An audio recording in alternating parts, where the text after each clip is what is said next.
Hi అందరికి. Spicy lovers కి నోట్లో బ్లాస్ట్ పుట్టించే కర్రీ ఇది. అదేం కర్రీ అనుకుంటున్నారా? పచ్చిమిరపకాయ సేరువా అండి. మనకి బిర్యానీలోకి, చపాతీలోకి, పరోటాలోకి దేనికైనా సరే సరిపోయే కర్రీ ఇది. ఈ కర్రీలో చపాతీ డిప్ చేసుకుని, ఒక నిమ్మకాయ పిండుకొని, ఒక ఉల్లిపాయ ముక్క పెట్టుకొని, పచ్చిమిరపకాయ కలుపుతా తింటా ఉంటుంది. అది వర్ణించడం చాలా కష్టం అండి. టేస్ట్ చేయాల్సిందే డెఫినెట్ గా. మీరు కూడా ఒకసారి ట్రై చేయండి. ఇది ఎలా ఉండాలో చెప్తాను.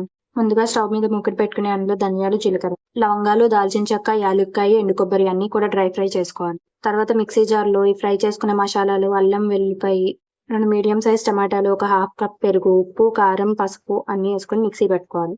తర్వాత పచ్చిమిరపకాయలు చూపిస్తున్న విధంగా మధ్యలో నాటు పెట్టుకుని లోపల ఉన్న గింజలన్నీ తీసేసుకోవాలి. తర్వాత స్టవ్ మీద మూకుడు పెట్టుకుని ఒక 3 స్పూన్స్ ఆయిల్ వేసుకుని మనం కట్ చేసుకున్న పచ్చిమిరపకాయలు ఫ్రై చేసుకుని పక్కన పెట్టు. తర్వాత ఆయిల్లో జీలకర్ర, ఉల్లిపాయలు వేసుకుని ఫ్రై చేసుకోవాలి. ఉల్లిపాయలు ఫ్రై అయిన తర్వాత మనం ముందుగా చేసుకున్న పేస్ట్ అందులో వేసుకుని బాగా దగ్గరగా మగ్గనివ్వాలి. టమాటా పేస్ట్ మగ్గిపోయిన తర్వాత అందులో గ్లాస్ వాటర్ పోసుకోవాలి. కర్రీ దగ్గర పడిపోయిన తర్వాత ఫ్రై చేసిన పచ్చిమిరపకాయలు, కొత్తిమీర చల్లు.